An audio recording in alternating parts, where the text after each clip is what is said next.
হাসিনা সমস্ত বিধিবিধান সমস্ত আইনকে পদদলিত করে তিনি ৬০ কাঠা পূর্বাচলে তিনি প্লট নিয়েছেন। স্বাধীনবাদের জয় কোথায় থাকেন জানি না, দুবাই না কোথায়, আমেরিকায়।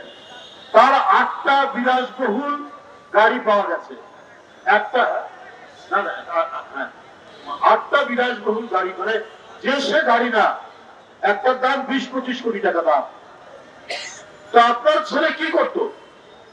স্বাধীনবাদের জয় আপনারা শুনেছেন?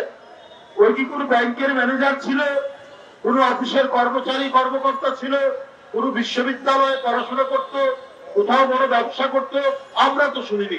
তাহলে এত বিলাসবহুল গাড়ি, এত দামি গাড়ি কোথেকে আসলো? এই শেখ হাসিনা প্রতিটা আর্থিক প্রতিষ্ঠানে তার নিজের লোক দিয়েছিলেন, যারা এই লুটপাট আর টাকা পাচারের সাথে। এই যে এসকে সুরের নাম শুনছেন না?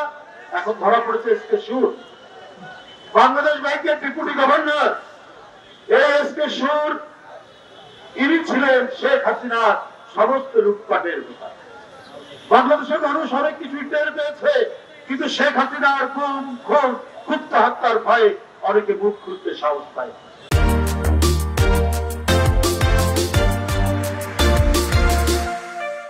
আর এই এসকে সুর, সে পিকে হালদার নামে আরেকজন টাকা পাচারকারী, তাকে আশ্রয় প্রশ্রয় দিয়ে হাজার হাজার কোটি টাকা বাংলাদেশ থেকে পাচার করেছে। সে একটা তরুণ কিশোর স্কুল কলেজের ছেলেকে হত্যা করতে শুধুমাত্র এই কারণে যে তাকে ক্ষমতায় থাকতে হবে। সে বাংলাদেশ ব্যাংক লুট করবে, সে সোনালী ব্যাংক লুট করবে, বেসিক ব্যাংক লুট করবে, এবং বাংলাদেশের মধ্যে যত আপনার জায়গা জমি আছে সেগুলো দখল করবে। ৬০ কাঠা জায়গা তিনি পূর্বাচলে নিয়েছেন। কেন? আপনার রাজুকের নিয়ম অনুযায়ী ঢাকা শহরে যদি কারো প্লট থাকে, কারো বাসা থাকে, কারো যদি আবাসন থাকে, সে নতুন করে সরকারি প্লট দিতে পারে না। শেখ হাসিনা সমস্ত বিধিবিধান সমস্ত আইনকে পদদলিত করে তিনি ৬০ কাঠা পূর্বাচলে তিনি প্লট নিয়েছেন সাইবাবাদের পুতুলের নামে, আপনার ওই টিউরিপের নামে, আপনার কি বলে যে তার ছেলে সজীবাদের